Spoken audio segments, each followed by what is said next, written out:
What's going on, campers? Campfacer here. Welcome back to another Texas Chainsaw Massacre the game video. We're going to be discussing how to save Texas Chainsaw Massacre the game idea that I came up with that could possibly save the game. Now, this is not clickbait. This is me going over a few ideas. We're going to talk about the condition the game's in right now and some of the bad things and some of the good things, and it's going to be a discussion. I'm going to stumble upon words because I'm not editing this, because right now, you guys, we're in the middle of moving out of this apartment. We're going to be out by Sunday night, I believe, or Monday morning. We have a new apartment down the road, so we're in the middle of packing, and I wanted to hurry up and get this video up because my buddy over at Slash and Cast, Riley, made a video about this topic, and it's getting a lot of attention, and I wanted to put my ideas, like, instead of just leaving comments on his video, I want to make a video to go along with that. It's a really good video, by the way. I really enjoyed. Riley he brought up a lot of really good points on how to save the game or fix it, and I hope that Guns watching Riley's video, mine, and everyone else that's concerned about this game, because you guys do know I really do deep down love this game. This is one of my favorite asymmetrical horror multiplayer games that Guns put out so far, and you know, between Dead by Daylight, Friday the 13th, one of my favorite, Evil Dead the game, but we don't want to see anything bad happen where it turns into like Evil Dead the game, where like they have to close the doors on the game. That's the last thing I want to see happen to Texas Chainsaw. I want to see this game grow and get better. I do love the game, but it can be frustrating. I'm going to explain why in a second here, but if you're new here, Happy New Year, you guys. Make sure to like and subscribe. I appreciate every single one of you. I really do. You guys mean the world to me. If it weren't for you guys, I wouldn't have my channel. It would be a dead channel. So thank you guys. Let's get into it. Now, before the game came out, I've been following Gun forever, and I always try to put my tinfoil hat on and try to figure out what they're up to next. And I remember seeing Wes Keltner, the owner of Gun, talk about idea. They weren't announcing that the game coming. We didn't know what the game was going to be, their next game. And I remember him playing on his live streams with like this apprehension engine tool, instrument. And some of the sounds that were coming out of that, I remember saying, wow, that sounds kind of like that eerie Texas Chainsaw vibe from the movie. So I've been there from day one, even Friday the 13th. I was there when it was called Summer Camp. So anyways, we found out it was Texas Chainsaw, and I remember me and my friends, or the community, I remember sitting there being like, oh, we know it's a multiplayer game. We know it's an asymmetrical multiplayer. We don't know much about it. But in my mind, I was thinking, oh, how cool would it be? I was visioning like we're in the van broken down, or we're looking for gas, like in the film. If you guys have seen the film, if you haven't, make sure to go watch it. Creeping onto the Slaughter family property, or the Sawyers. I say Sawyers. I know it was called the Slaughters in the film, but I imagine how cool it would be to creep on the property and scooch around and try to like find gas and enter the home where evil lurks. Hell's Kitchen. And how scary it would be if you could explore but run into possible danger and have like that feeling of a real Texas Chainsaw horror experience. Lo and behold, the game came out, and it was a lot different. The game mechanic was different. We started off in the basement, already tied up, like as if we already got caught. That's fine and all. And at first, it was a scary experience when I played the tech test. Excuse me. And everybody was on the same page. Everyone was like, holy shit, being a victim is scary as all hell. And it was near to impossible to escape.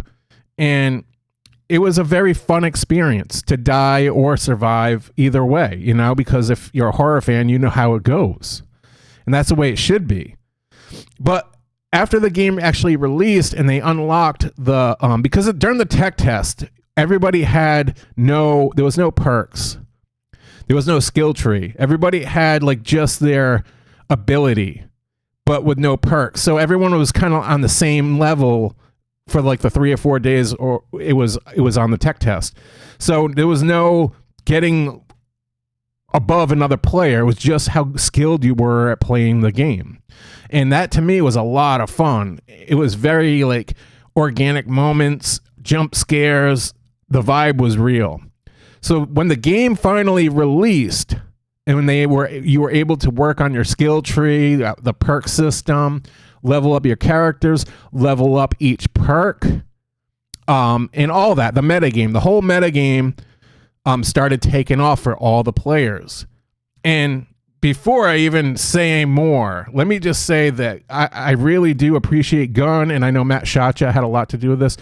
The metagame is a lot of fun, and I know where they're going at with that. And they wanted to make a multiplayer game with a metagame that was a lot of fun for players to build and explore. And I get that. That is fun to a lot of people, and it is fun in this game.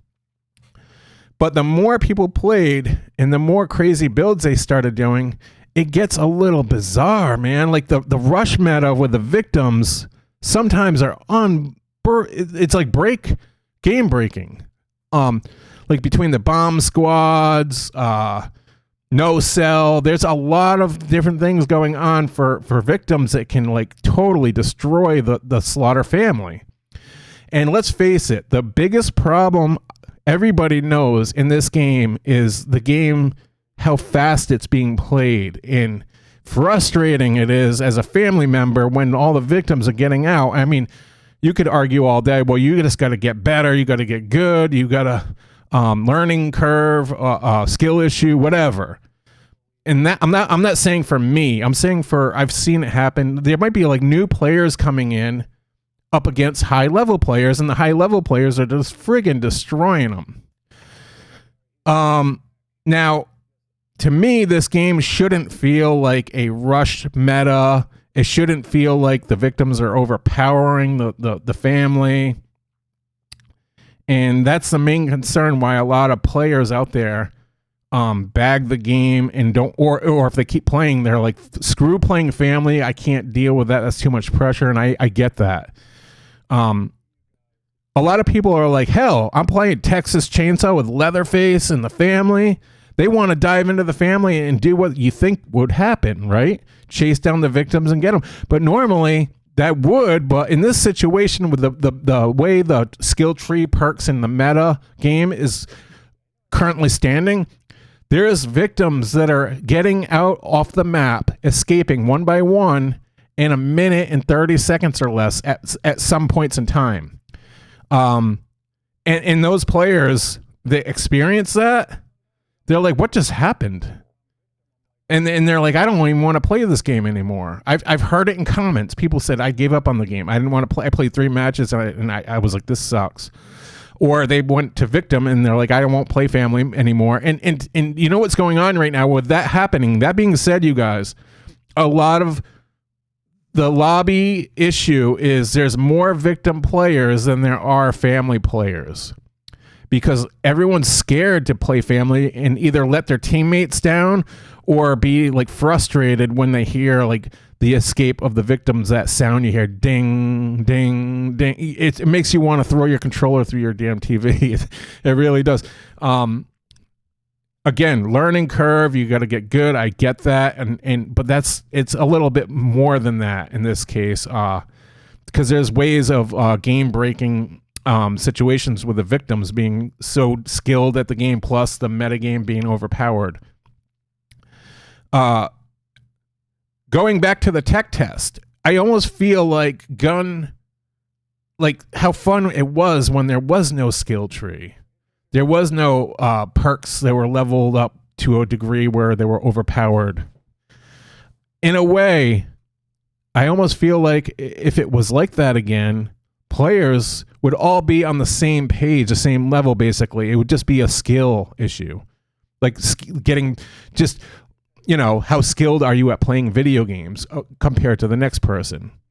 But right now, the meta, the perks, some of them are game breaking, and there's no questioning that.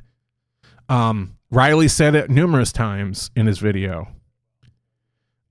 Am I saying get rid of the entire skill tree and all the perks? No, but I mean, it could be tested. I mean, this is just one of my ideas. That's everyone, not my idea, but like something that could come into play that it maybe would work. I don't know. Again, look at the tech test. A lot of people say how fun it was because of that. Maybe the skill tree is an issue, like with all the perks in the metagame. Should Gun dial down on that? Should Gun change or fix a lot of the perks?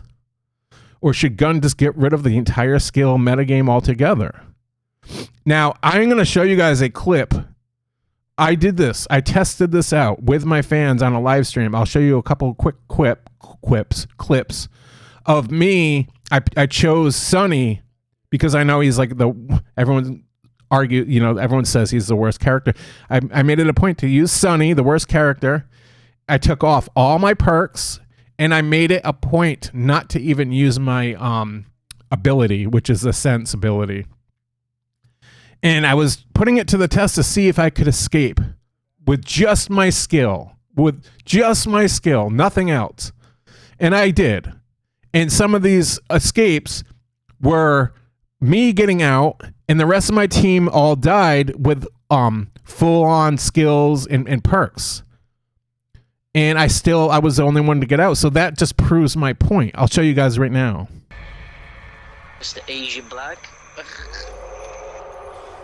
He's coming! Oh shit. Is he though? I just saw him. Come on, Sonny. Camp, you broke the lock, by the way. You broke the lock, by the way.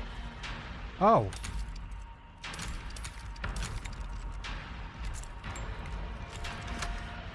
Yes! 4 times tonight, boys. 4 times. Way to the fuse. I mean the exit there.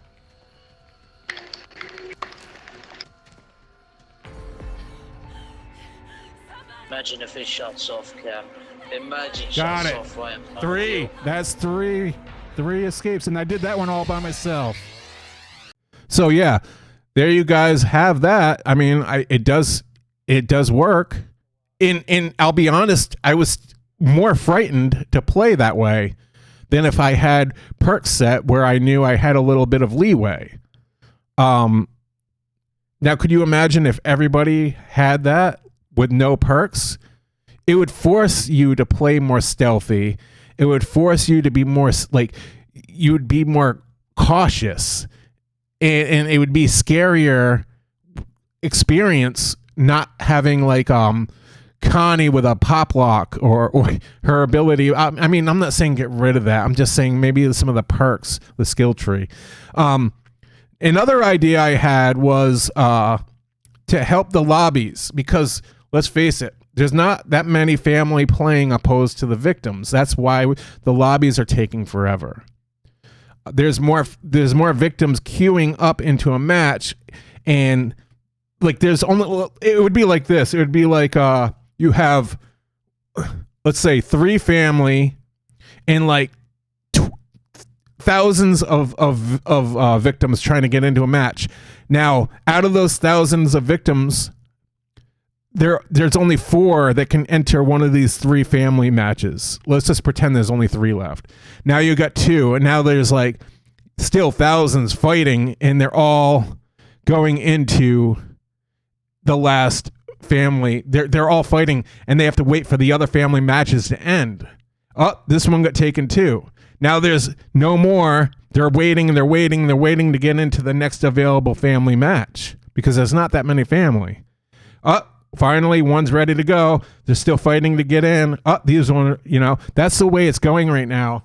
Now, if we had more people willing to play family, because if family was fun to play, the way it should be fun, then we'd have all these family and all these victims getting into constant matches. Now, the way to fix that, I'm going to explain a way to fix that. Before I explain that, though, another lobby dodging issue would be, I wanted to bring this up before I forget. Gun should get rid of seeing each team on the lobby screen. If you're a family, there should be blown up 3 family members on the screen, right in the middle of the screen. You don't see what victims you're up against. Because we have that whole like Danny issue. Somebody sees Danny into the lobby, like you're going up against a Danny, people bounce. They're like, no, Danny's overpowered. I don't want it. I'm out. If you're a victim and you see like Johnny, a lot of people are annoyed by Johnny. They see a Johnny player, they're like, nope, I'm out. So if Gun made it so the lobbies were the victims, if you're a victim and you're playing victim, it's 4 victims on the middle of the screen, giant, blown up. You know who your teammates are and all that, but you don't know what you're up against. They should do that for both sides. Ooh, excuse me. And not only that, they should make it so when you enter the match, you still don't know who you're up against. You can't just open up the UI and be like, oh, we're in the match. I'm playing with the Johnnies here. I'm out. They should get rid of the Johnny on the UI as well as opening it up. They should make it so you don't know who you're up against until you literally cross paths in game. Like as soon as you bump into them or you hear them talking or you hear that chainsaw, then you know who you're up against. Because at that point, why would somebody want to back out and quit? They've already been playing the match. They may as well finish it. That would cut the lobby dodging out a lot. It wouldn't fix it completely, but it would help out a lot. That was another idea. Now to my final idea. The final idea I wanted to talk about. This is something new. You guys can agree or you can disagree on this, but I feel like this could save the game. This is my game saver, and I don't think it's ever going to happen because it might take a lot to build it into the game, and Gun might say, no, that's fucking ridiculous. You guys might say it's ridiculous. But to me, I feel like this idea right here could save the game and make this game amazing. Okay? And I know we're going on 16 minutes right now at this point, but it is what it is. I wanted to get this idea before I forget about it. I don't even know how I'm supposed to explain this. Okay, so Gun should make it so that, and hear me out, because a lot of people are going to say this is overpowered. And it's not. If by the time I'm done explaining it, you're going to hear why. Gun should make it so that when... This is going to slow down the whole game, by the way. This is going to make it fun. This is going to make the rush meta escape fucking gone. And I feel like this is the only way to do it at this point in time with the way the game's built. Gun should make it... I know, hurry up, camper. God. Campfacer, camper. Gun should make it so that when you're a victim, and no matter what, even if you rush out and kick the generator at the family house and you shut off the cattle grid, they should make it so, like, even if it's a minute in and you did that and you're running down, they should make it so you can't go anywhere. Like you go on the road, you can't go, you go left or right, but there's an invisible wall, and they should make it so that nothing happens there. And they should also make it so if you open up the fuse box and the door of the basement opens and you rush down, you go into like a little bit past that door, like into the hallway, the cavern, the cave. You can't go anywhere. They should make it so when you shut off that battery in the back of the house and you unlock the gate and open the gate to get out, to escape, you walk through a little bit and you can't go anywhere. Same for all maps. Whether it's a pressure valve at the slaughterhouse or any exit. The front of the gas station, you open the door, you're going down into the road, left or right, you can't go anywhere. They should make it so no matter what, you can't escape until a vehicle comes. Because, hold on now. A lot of you guys are like, what the hell is he talking about? That's the stupidest idea. Now, when you open a gate or an exit or shut off the generator and you go into the road, as soon as you open the gate, a menu, a text message comes on screen to you, and it comes on to all the other victims saying, the front road car or truck, whatever have you, will be on scene for an escape in T minus, let's say 10 minutes or 5 minutes or whatever gun decides. So that way, and maybe even the family knows, or maybe they don't, depending on what gun would want to do with this idea. But that way, a victim had the chance, they unlocked the gate, they unlocked something, they shut something off, whatever. They shut the fuse box, they turned it on, whatever. They got it ready to go, and they activated an escape, but you now have to wait for a vehicle, because now you can also, if you wanted to play stealthy and survive still, now you got to go and hide in the bushes. There's plenty of places to duck and hide and work around not getting killed until the vehicle comes to help you escape. Now, let's say after 5 to 10 minutes, a truck comes down Quick Hill Road in front of the family house and stops, and it stays there. Now you run through the exit that you already opened, or maybe they turn the damn generator back on. Now it's on scene, and now you go, and as soon as you run and touch that vehicle, you morph into an escape. But the vehicle stays there. It won't go away. It stays there for everybody. But if Leatherface hits you before you touch that vehicle, or another family member hits you and kills you, then it's game over. That way, it would force all the matches to last and force you to hide and explore and be more stealthy, and the family has more time. It would make it more fun for family members and family players to be like, oh shit, this exit's open. That means that they're waiting for an escape route. They're waiting for like the next step, because now they could be hiding in these bushes in this whole area. So now you're going to be like, have somebody searching those areas. It's like more of a manhunt. It's more of a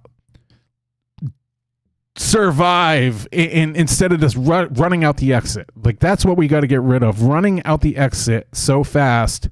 And that's me being a victim player too, because that would be scary. I want that experience.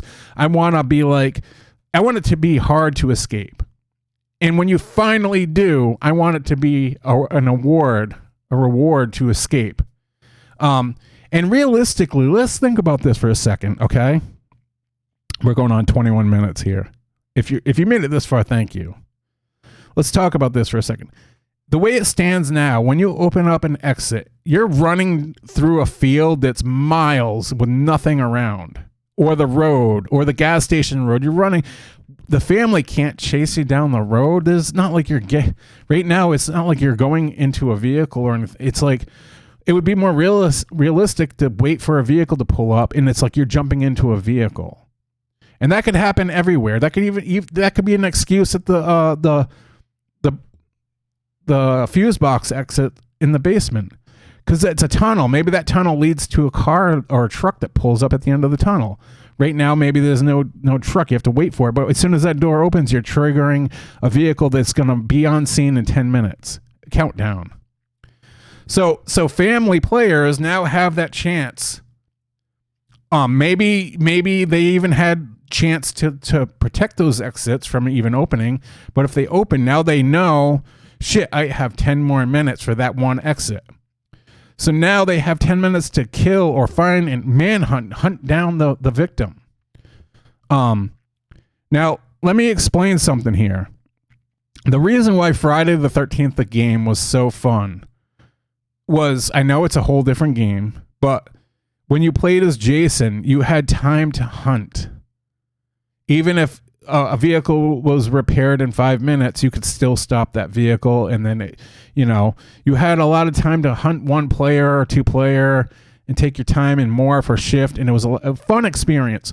When you're a victim in that game, a counselor in that game, you have time to explore, you have time to do X, Y, and Z. You might get chased by Jason a couple times, you might lose him, and then when you lose him, you go into a cabin, lock the door, and you're like, whew, time to regroup and figure out what my next step is. It was a lot of fun.